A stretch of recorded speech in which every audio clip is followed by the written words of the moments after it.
Class twelfth का political science की 2 किताबें हैं। पॉलिटिकल साइंस में 2 किताबें हैं। उसमें एक किताबें है इंडिया से रिलेटेड, एक किताबें है दुनिया से रिलेटेड। कंटेम्प्रेरी वर्ल्ड पॉलिटिक्स एक किताब है, एक है India since independence. Time line दोनों का सेम है कि आज़ादी के ऑलमोस्ट भारत, जैसे उसमें हम दिया हुआ है कि 1945 के बाद क्या हुआ, इसमें दिया हुआ आज़ादी के बाद भारत में क्या हुआ, आज़ादी के जस्ट बाद क्या क्या हुआ। तो पहला चैप्टर का हम क्वेश्चन आंसर डिस्कस करेंगे, 2 मार्क्स और 5 मार्क्स वाले, जो बोर्ड एग्जाम में आ सकते हैं, सीबीएसई में आ सकते हैं और भी स्टेट बोर्ड में आ सकते हैं। हिंदी में डिस्कस करने वाले, ध्यान रखिए हिंदी में, हम इंग्लिश में भी लाएंगे। ये वाला हम हिंदी में ला रहे हैं। पहले 2 मार्क्स के क्वेश्चन है 15-20, उसके बाद 5 मार्क्स के क्वेश्चन है 6-7। तो चलिए शुरू करते हैं। ये पहला चैप्टर है।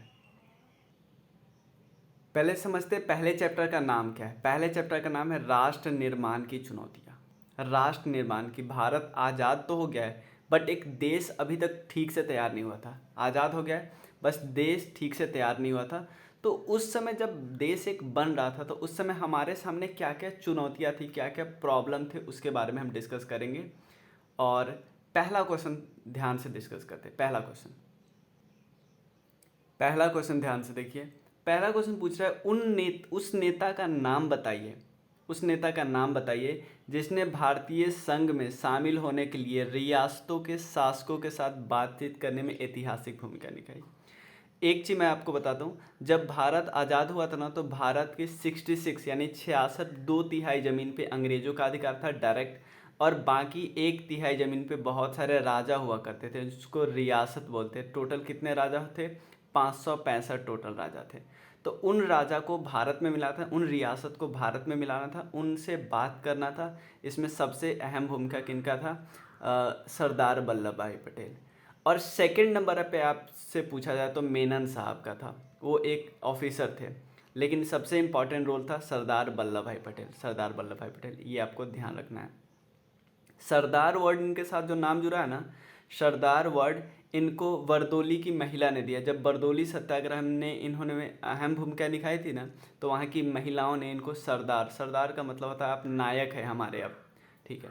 अगला क्वेश्चन क्या है? द्विराष्ट्र सिद्धांत से क्या तात्पर्य है? द्विराष्ट्र का सिद्धांत है, देखो एक समय ऐसा आया लगभग 1940s में, एक समय ऐसा आया कि मुस्लिम लीग ने बोला कि नहीं भाई, हम मुस्लिम के लिए अलग देशी बनाएंगे। क्या बोला ना? मुस्लिम के लिए अलग देशी बनाएंगे क्योंकि हम इनके साथ नहीं रह सकते। तो ये थ्योरी तो देखो बहुत लोगों ने पहले दिया था, लेकिन मोहम्मद अली जिन्ना ने इसको बहुत ज़्यादा आगे फैलाया। मुसलमानों के लिए अलग राज्य बनाने के लिए मोहम्मद अली जिन्ना ने 2 राष्ट्र सिद्धांत का प्रतिपादन किया था। क्लियर? द्विराष्ट्र, कि एक राष्ट्र मुसलमान का अलग होगा, हम लोग अलग रहेंगे, और उस एरिया को ये अपना मानने लगे थे जिस एरिया में मुस्लिम मेजॉरिटी थी, मुस्लिम पॉपुलेशन, मुस्लिम की जनसंख्या ज़्यादा थी। जैसे आपको पता है अभी वाला जो पाकिस्तान का एरिया और अभी वाला जो बांग्लादेश का एरिया है, दोनों की बात कर रहे हैं।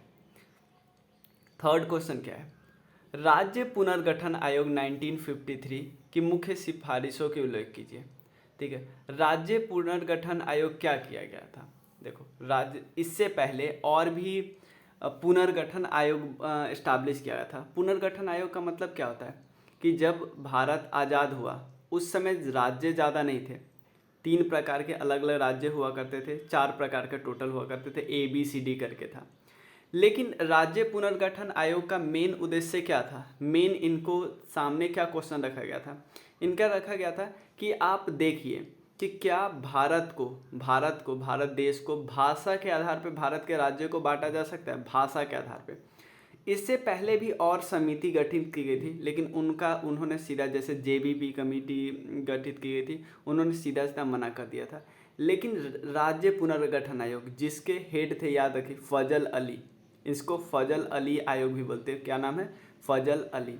इनकी मुख्य सिफारिशें ये थी कि राज्य को, मतलब भारत के जो राज्य थे उसको आप किस आधार पर संगठित करो? भाषा के आधार पे, और इसके बोलने के बाद राजाओं की सीमा भाषा पहलुओं को भी प्रतिबिंबित कर सके।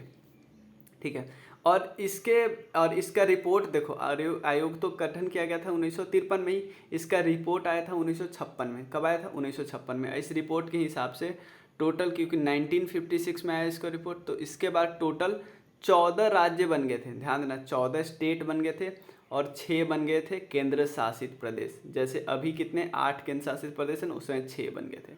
क्लियर? कोई दिक्कत नहीं, कोई इशू नहीं। अगला क्वेश्चन डिस्कस करते हैं। 1960 में विभाजित होने से पहले 1960 में विभाजित होने से पहले बॉम्बे जो राज्य था उसमें दो भाषाएं बोली जाती थी। कौन थी?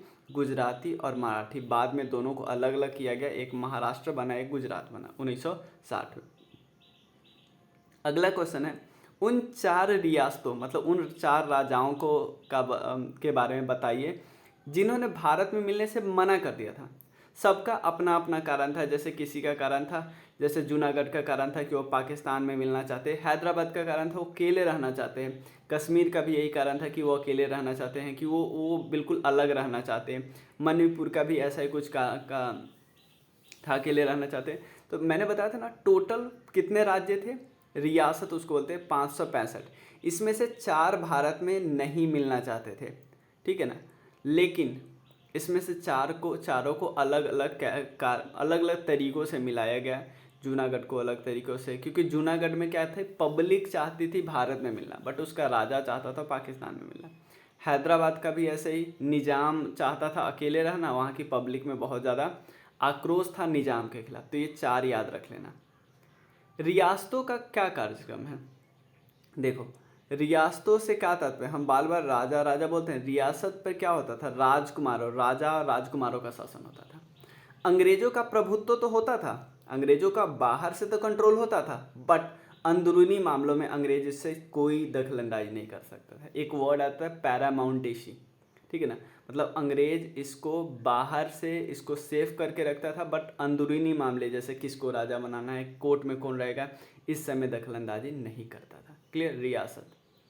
अब ये क्वेश्चन तो ऑलरेडी हमने डिस्कस कर दिया है, ठीक है। अब 1956 में भाषाई आधार पे राज्यों का पुनर्गठन क्यों किया गया? हमने बताया ना, राज्य पुनर्गठन आयोग का गठन किया गया था। क्यों किया गया? क्योंकि देखो, इससे हो क्या रहा था, कई जगह के इससे पहले 1953 में या कई जगह पे बहुत ज़्यादा आंदोलन छिड़ने लगे। लोगों का मानना था कि भाषा के आधार पे, सिंपल सोचो ना, अगर आप अपने ऑफिस में जाओगे, जहाँ पे आप काम करते हो, कोई ब्लॉक में, वहाँ पे अलग ही भाषा मिले तो आपको थोड़ा सा अजीब लगेगा ना, या बहुत अजीब लग सकता है, क्योंकि हम हर मामले में बर्दाश्त करते, भाषा के मामले में बर्दाश्त नहीं करते। तो 1956 में भाषाई आधार पर राज्यों का पुनर्गठन इसलिए किया गया ना, क्योंकि लोगों के बीच हिंसा और संघर्ष बढ़ने लगा था। इससे राष्ट्र की एकता और अखंडता को खतरा होता ना, हिंसा होगा तो इसी को बचाने के लिए हमने 1956 में भाषाई आधार पर राज्यों का पुनर्गठन किया। भाषा के आधार पर टोटल उस समय कितने राज्य बने थे? 14 राज्य बने थे, 6 केंद्र शासित प्रदेश बने थे। किसके भाषण को ट्रस्ट विथ डेस्टिनी के नाम से जाना जाता है? देखो, ये भाषण पंडित जवाहरलाल नेहरू ने दिया था, प्रधानमंत्री वो थे।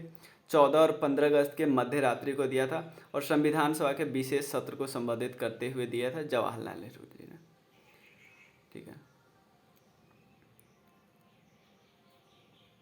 देखो, 4 तो मानने से बिल्कुल मना करते थे, लेकिन ये 4 वो रियासत है जिनका मन था वो अलग रहना चाहते, स्वतंत्र रहना चाहते।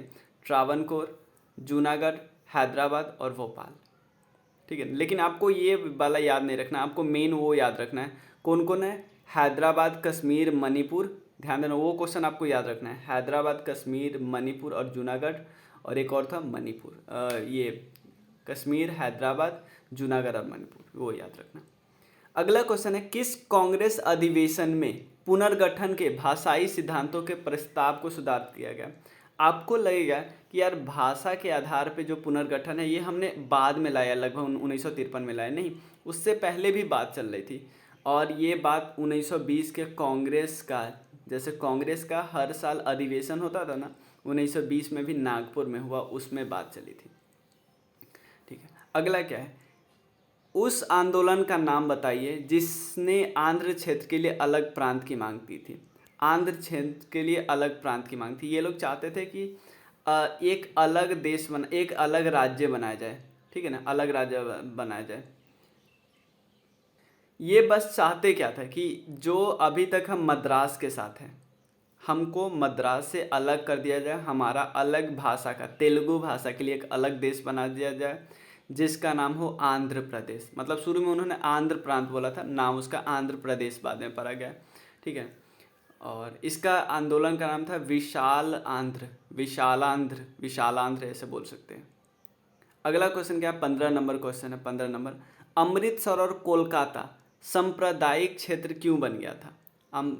सांप्रदायिक क्षेत्र क्यों बन गया था?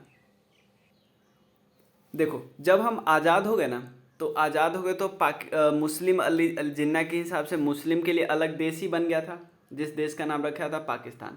तो पाकिस्तान में कौन से मुस्लिम की बहुतता थी ना, मुस्लिम मेजॉरिटी था ना उस एरिया में, तो उस एरिया के जो हिंदू और सिख थे वो चाहते थे भारत की तरफ आना।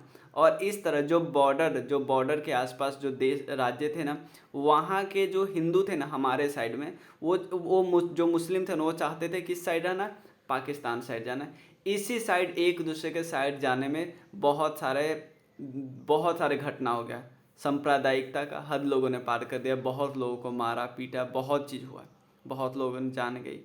अगला क्या है, वैश्वीकरण को परिभाषित किया।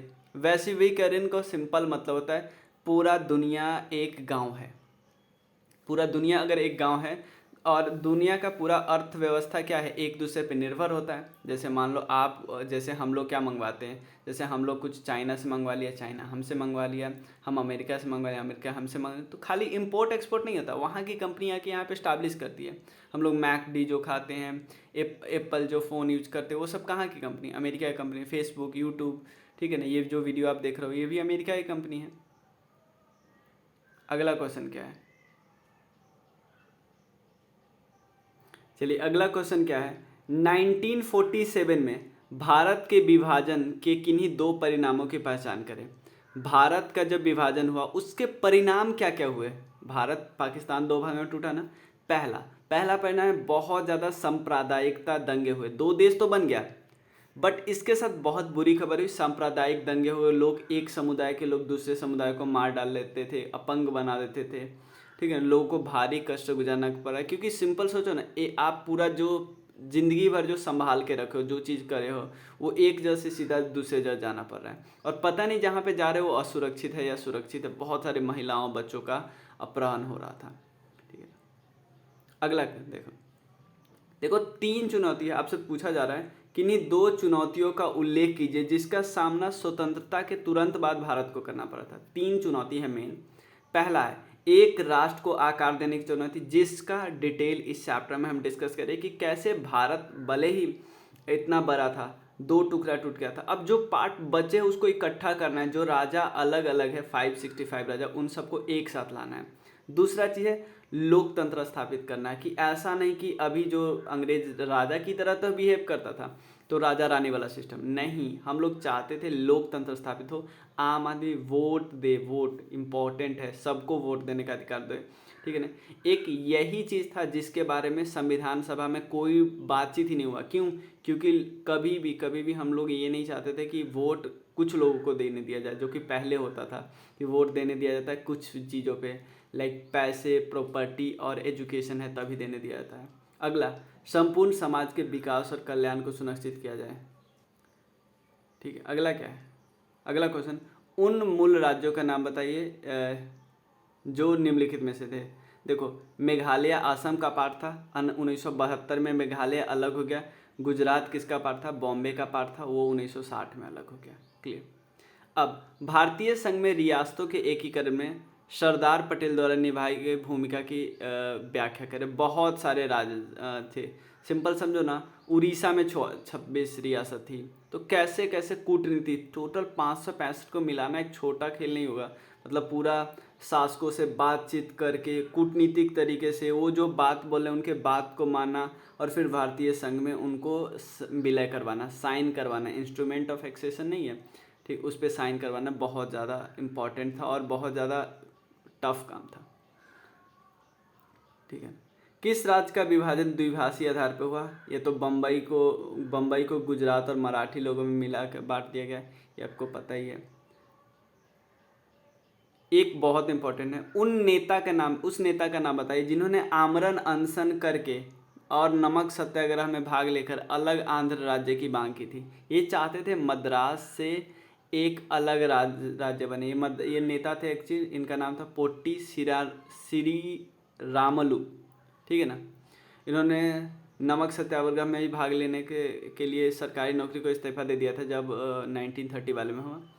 अब ये चाहते थे क्या, आंध्र प्रदेश के लिए एक अलग राज्य की गठन की जाए, ठीक है ना। इन्होंने 19 अक्टूबर 1952 से आमरण अनशन किया।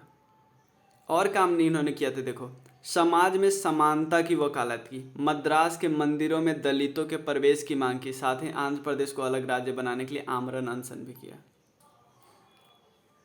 अगला क्वेश्चन है, रियासतों के एकीकरण के प्रति सरकार की दृष्टिकोण 3 बातों पर आधारित थी। कौन कौन से 3 बातों पर आधारित थी? देखो, अधिकांश रियासतें स्वेच्छा, जो छोटी थी और बीच में थी, मान लो जो बिल्कुल छोटी है और बीच में है, वो अलग रह के क्या करेंगे, अलग रह भी नहीं सकते और पाकिस्तान में मिल भी नहीं सकते। सेकेंड, सरकार क्षेत्र की मांग से निपटने में लचीला पर दृष्टिकोण अपनाकर, मतलब देखो चाह रही थी, अगर मान लो कोई रियासत है, कोई राजा कुछ मांग भी रहा है तो उसको दे देते हैं, ठीक है ना।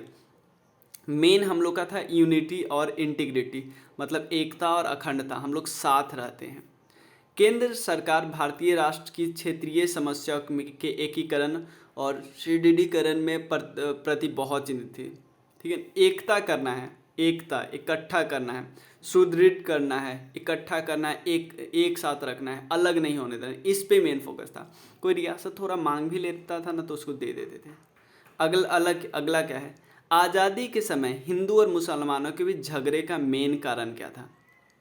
देखो मेन राजनीति, देखो दोनों के जैसे मुस्लिम के क्या है, उसको बिल्कुल जिन्ना या और भी बहुत सारे लीडर ने, बिल्कुल मुस्लिम लीग ने बोला कि मुसलमानों के हित तभी हो सकता है जब मुसलमानों के लिए अलग राज्य की मांग हो सके। इसको लगने लगा नहीं यार, ये जब वो मुस्लिम राज्य है, हम लोग मुस्लिम राज्य है और तुम लोग हिंदू राष्ट्र हो, लेकिन हम लोग हिंदू राष्ट्र नहीं ना, हम लोग सेकुलर वाले हैं। हम लोग, हमारे देश में ऐसा तो थोड़ी है सिर्फ हिंदू रहते हैं, हिंदू मुस्लिम सिख ईसाई जितने धर्म होते हैं, जैन बौद्ध सारे धर्म रहते हैं।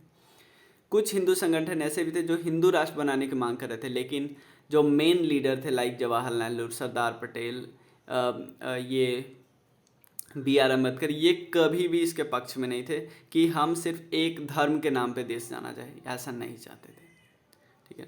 तो आज आगे, भारत को किसी भी अन्य देश की तुलना में बहुत अधिक परिस्थितियों में आज़ादी मिली, बहुत कठिन परिस्थितियों में आज़ादी मिली।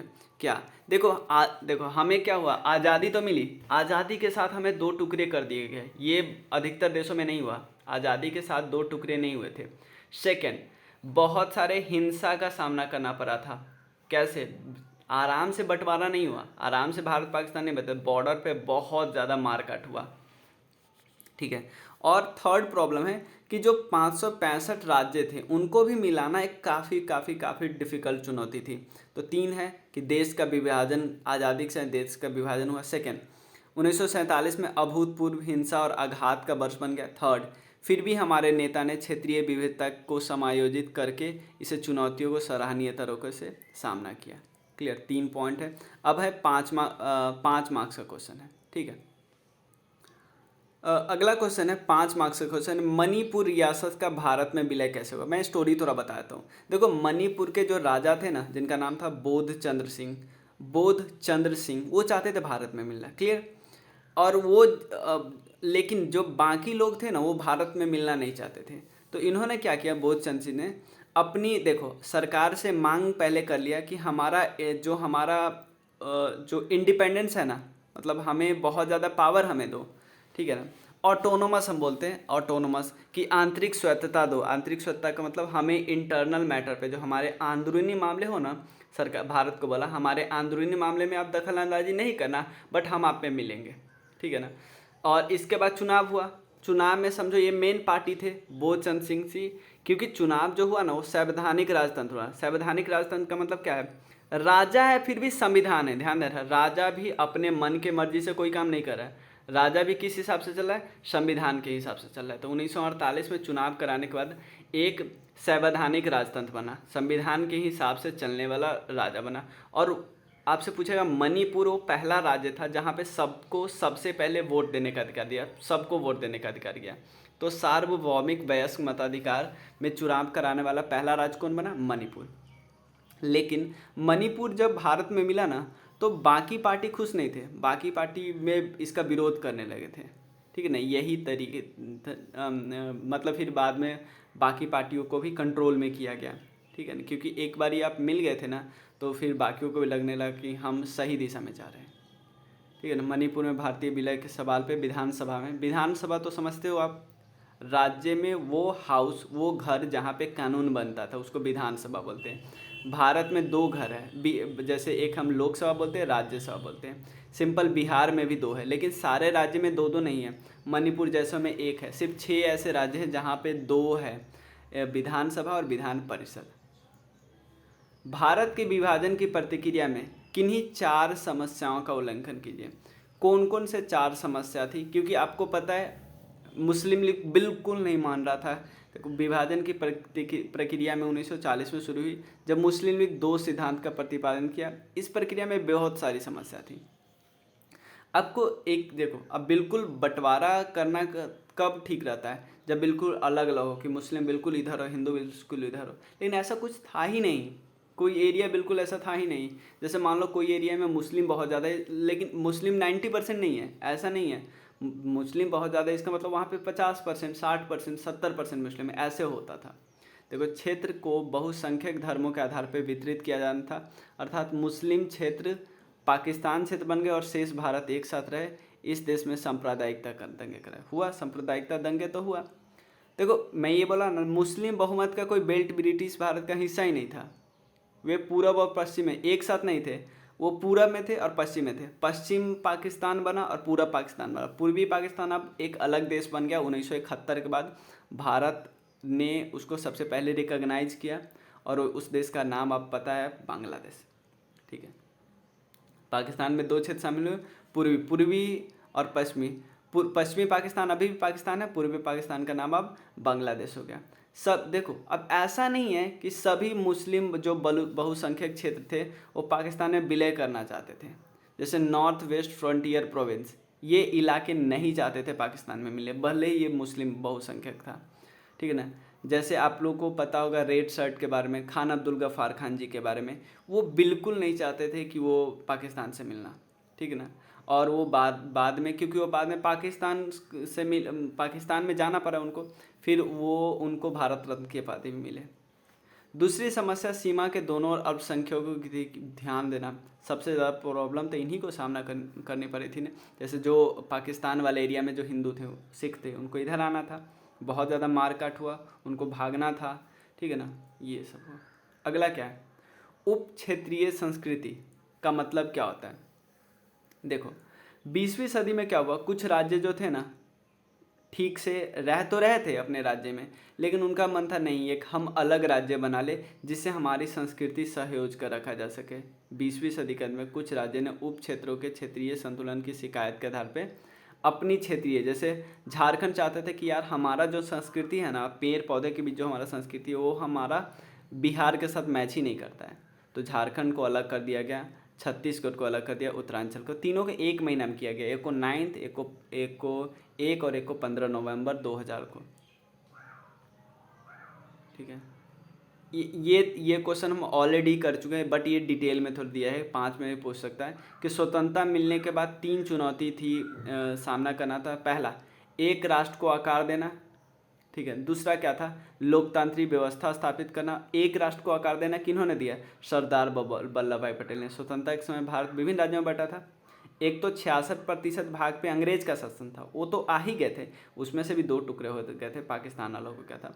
बट जो बाकी 33% एरिया था, 33% में 565 राज्य थे, रियासत थे, उनको मिलाना था। सरदार पटेल ने जानबूझ को कूटनीतिक तरीके से अलग अलग चरणों में पूरा करने का बीड़ा उठाया, पटेल और मेनन साहब, ठीक है। कोई कोई राज्य अगर कुछ मांगता भी था ना, तो बोलते थे हाँ हाँ ले लो, देना ना देना तो बाद की बात है। भारत ने सरकार के संसदीय स्वरूप के आधार पर प्रतिनिधि लोकतंत्र का गठन किया। ये बहुत ज़रूरी है कि हम लोग, जब चुनाव हमारे इधर होता है तो हमारे इधर से जो विधायक और संसद लड़के जाते हैं, चुनाव जीत के जाते हैं, वो क्या करने जाते हैं वहाँ पे, वो तो या तो दिल्ली जाएंगे, अगर सांसद बन के जाएँ तो दिल्ली जाएंगे, विधायक बन के जाएँ तो पटना जाएंगे, पटना में विधानसभा में जाएंगे। तो जाएंगे क्यों जाएंगे, हम लोगों का प्रतिनिधित्व करना। वो कहने जाएंगे कि भाई इस एरिया में, हम जिस एरिया से जीत के आए हैं ना, उस एरिया में बिजली की दिक्कत है, पानी का दिक्कत है, बहुत चीज़ दिक्कत है, इनको सॉल्व करिए। उनका एक ही मोटो होगा, एक ही सपना होगा कि ये हमारे इलाके डेवलप हो जाए। उसके बाद समाज में विकास और कल्याण सुनिश्चित करना है, ठीक है ना।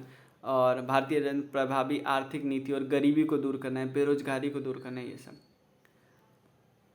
देखो, राष्ट्र निर्माण के दौरान रियासतों के एकीकरण में कौन कौन सी समस्या आई, कौन कौन सी समस्या आई। पहला क्या था, देखो रियासत था, पहले तो अंग्रेज के इनडायरेक्ट कंट्रोल में था, ठीक है, लोग टोटल 565। बाद में उनको बोला गया कि आप चाहे, जैसे अंग्रेज अब जा रहा है तो उनको बोला कि आप चाहे तो भारत में मिल सकते हैं या पाकिस्तान में मिल सकते हैं या आप अकेले रख सकते हैं, ठीक है। तो रियासत के एकीकरण में राष्ट्रीय निर्माताओं के सामने कई चुनौतियां थी। पहला, अंग्रेजों ने अंग्रेजी शासन यहाँ पे लिख लेना, शासन की समाप्ति की घोषणा कर दी थी।